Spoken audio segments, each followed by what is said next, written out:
Hi guys, Dumelang. I hope you had a good long weekend.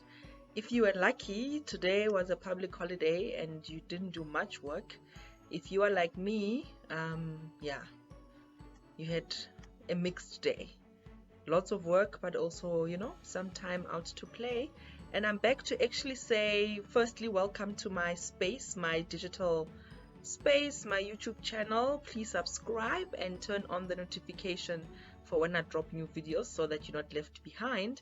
But as I promised, I asked you guys on Twitter to tell me what it is that you would like to ask, and I said anything. So I only have myself to blame for the variety of questions that I received, and thank you so much. So I'm going to actually answer some of the questions that are in the thread.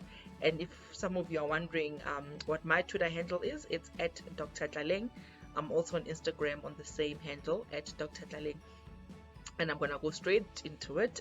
The first tweet is from my favorite chef, my favorite consumer scientist, Queen, and her question was, what is your utmost favorite thing about the work you do, and do you have a second book coming? And in fact, immediately after that question is a question from Sibulelo 12, and she's asking what has been the most challenging aspects about the work that you do. So I think I'll answer the question from Queen and from Lebohang at Sibulelo 12 in the same time. And basically, the favorite part about my work is that it is a very specialized focus on sexual and reproductive health and rights.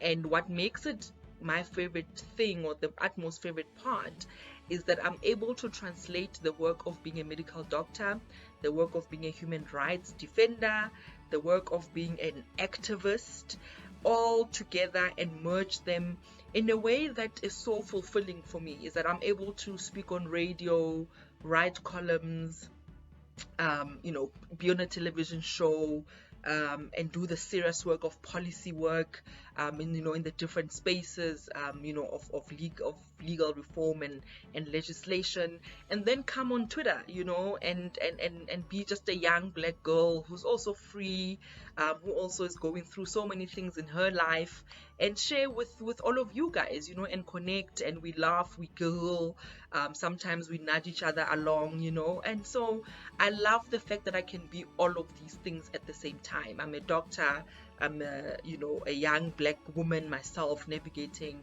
life and not so easy things, and still being a partner, being a mother, being a daughter, being a sister, a friend, and being fun and then serious where I need to be. So I think the favorite part is that my work is able to translate itself and find expression through a range of ways, and I think that is really just like my favorite thing ever.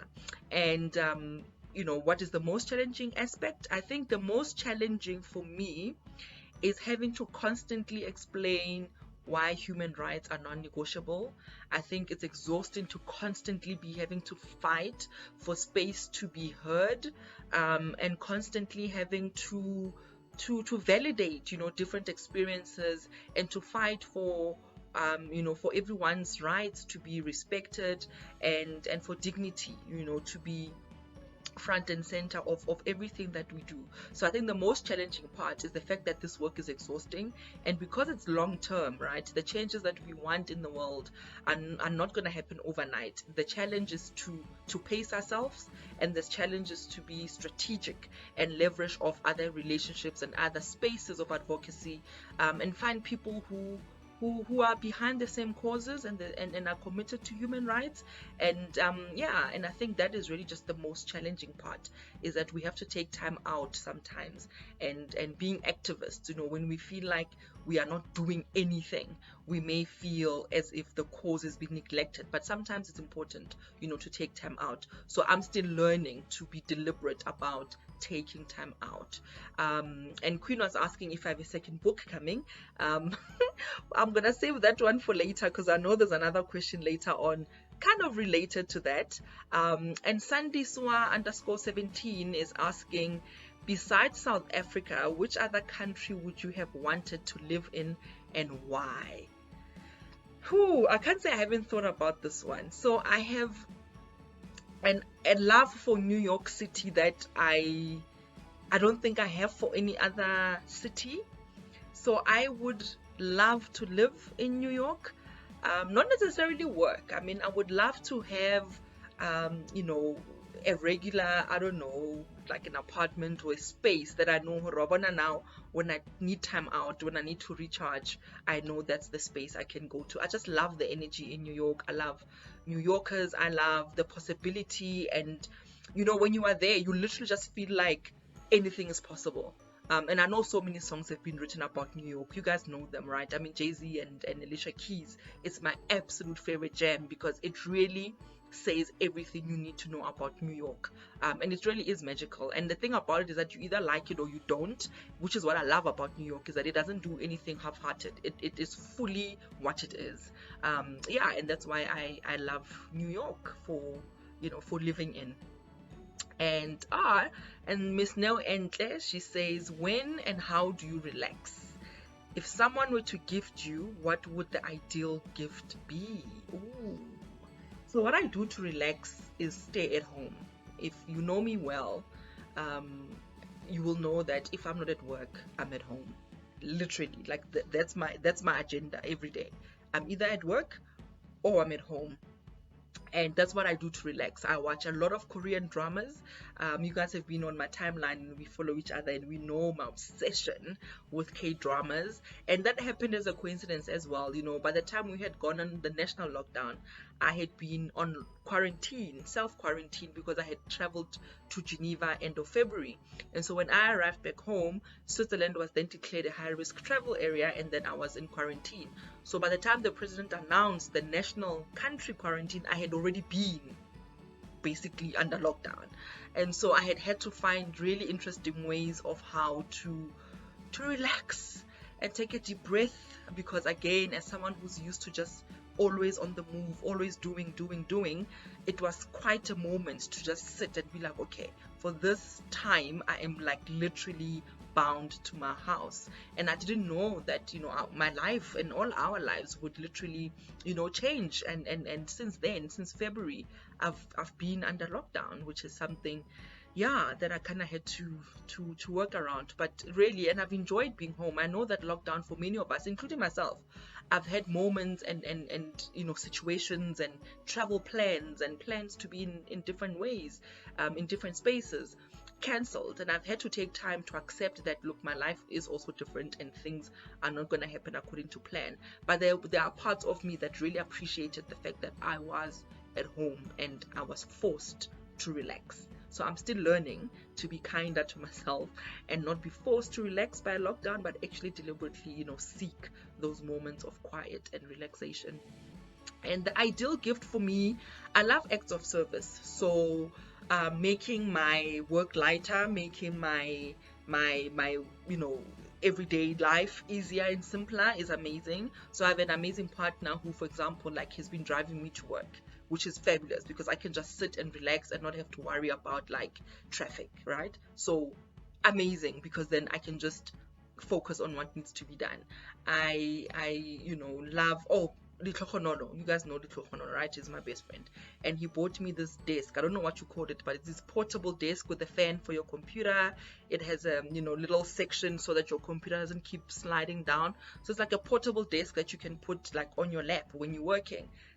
Ideal gift, amazing, because firstly, my computer doesn't overheat anymore. I don't have to worry about having to, you know, replace my hardware because I'm overheating my laptop.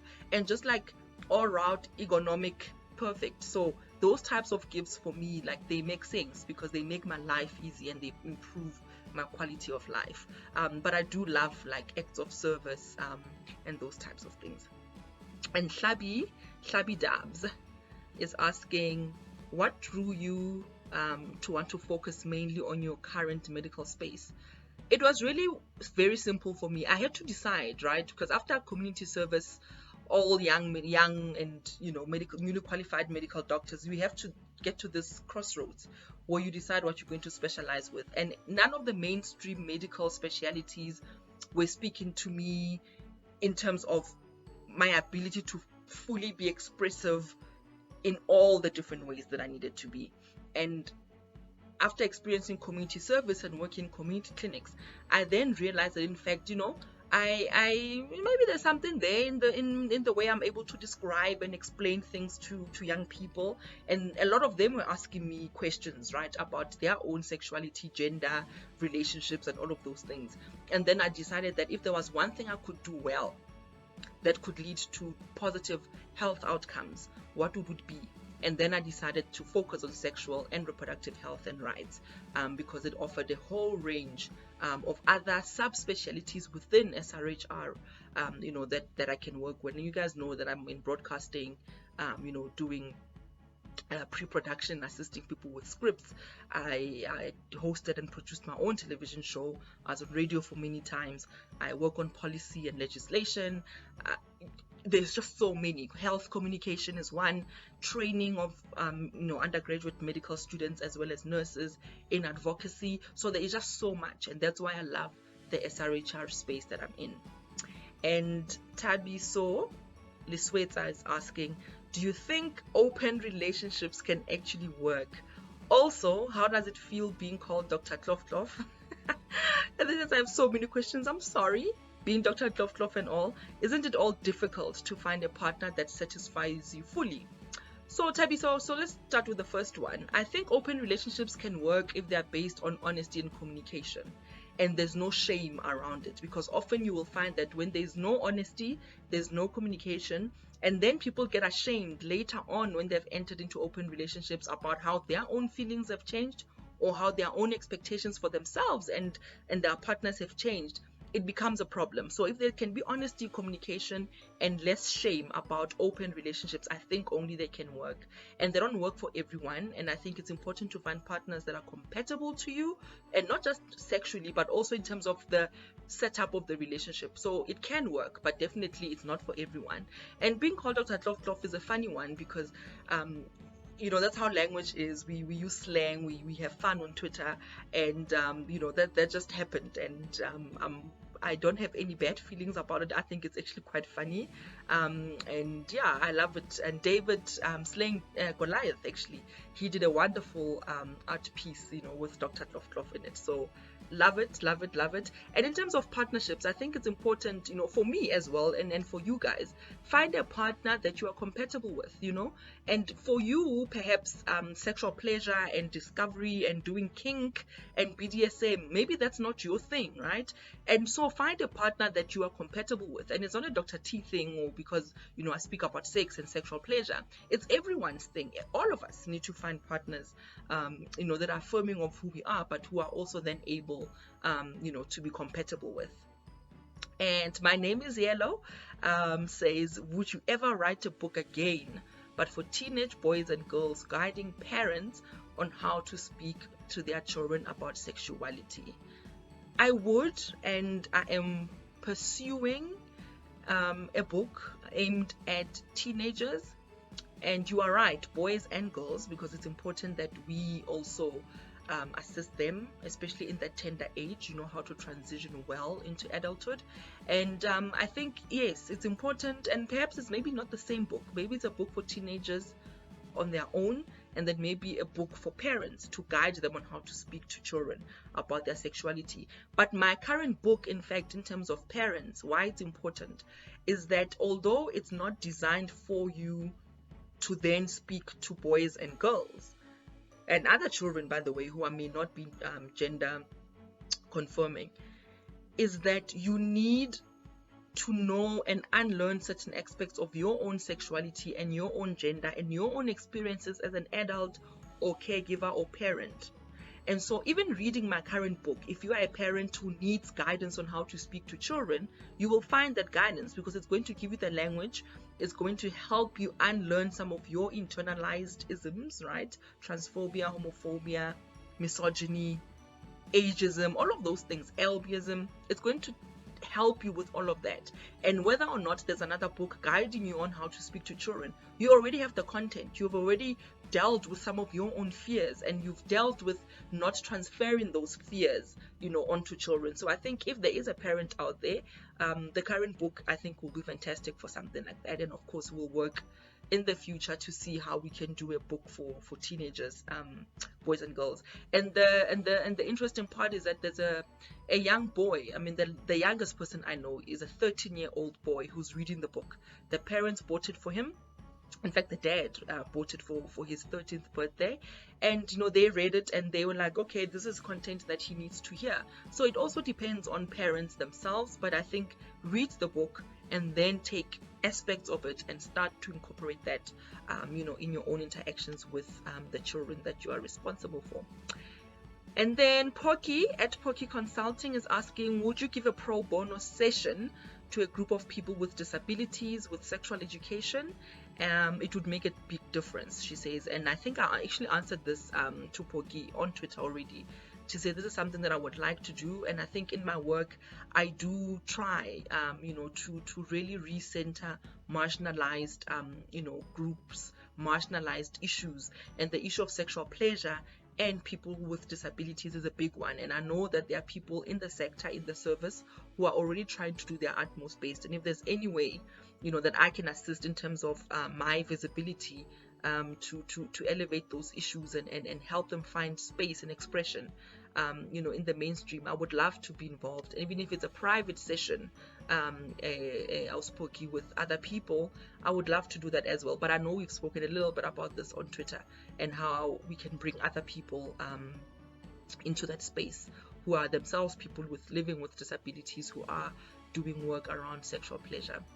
And Hlabi Dubs say, is there one law you'd pass in SA? What would that law be? A law. Our constitution is framed around human rights, and I think what we need to look at is more policy that enables us to translate the constitution into programs, into services. And even if you looked at the laws we have, the policies that we have, I think all of us are still just feeling so much I think disappointment, right, in that we haven't been able to fully implement the constitution and make those rights live, right, and make those rights tangible. So I don't even think South Africa has a law issue. We have an implementation issue. And but of course issues around gender-based violence, access of healthcare, looking at issues of health equity is important. So I would look at laws that are related to ensuring that, firstly, if you talk about gender-based violence, that the support and the response becomes victim-centered, all the way from health, forensic, medicine, criminal case, everything aligned to that, is more victim-centered. And then I would look at health equity issues and look at how we can systematically look at interdepartmental support to realize all of these rights, because sometimes the right to health may depend on the right to having access to water, and if you don't have access to water, that directly impacts on your right to health, and it may put you at risk for negative health outcomes. And that's also not a law issue, it's an implementation issue. So I hope I've answered you, Klabi. And Real Klulo says, 1 minute, you were a medical officer. I remember meeting you in a lift at CMJAH, that's Charlotte Maxeke, Johannesburg Academic Hospital. You worked in Peds Casualty. Yes, I did. And the next you diversified and chosen an unconventional career path. Then boom, so much growth. And now look where you are. What inspired you? So, Klulo, to be honest with you, even in those times when I was working at Joburg Gen in the Peds Casualty, I was already in my spare time doing a lot of content production and health communication, and it was already around issues of SRHR. And so by the time I then left the hospital, I was sure and I was certain that I had carved a path for myself in a manner that I could sustain myself outside of then being a medical officer in a hospital. Because at some point there was a time where then my time was so split that I had to choose between being fully medical in terms of being a medical officer, or then focusing on SRHR and making that into a career path. And that of course took time, because like you're saying, it's not often obvious that you can be a medical doctor and be an activist at the same time, and merge those two. It's almost like sometimes we have to choose. Are you a doctor or an activist? I'm like, I'm both. Actually, I'm more than that. I'm also Dr. Klofklof, and I'm also just a young black woman trying to navigate the world, and I don't want to have to choose which parts of me I present to the world. And I think that was what was my inspiration. I just felt that even in the choices I make for my career, for myself, for how I live my life, are themselves part of activism, because I live in a system that literally is designed to make me suffocate and die and not survive, never mind thrive. So my thriving, my being good at what I does, and sometimes I wake up in the morning and I feel like, yo, today I'm a winner, because you know what, this black woman woke up today. And sometimes I feel like that's all the magic I did, and for that day I don't feel any less magical because I didn't do something profound or groundbreaking. So it's about being and allowing ourselves, and for me, I think it's quite something that I'm blessed with, that my work is my passion. And so when I'm working, I don't feel like I'm working. I feel like I'm just literally living my purpose, and that's what keeps me inspired. It's the fact that every day I feel like what I'm doing is in service of that of that purpose.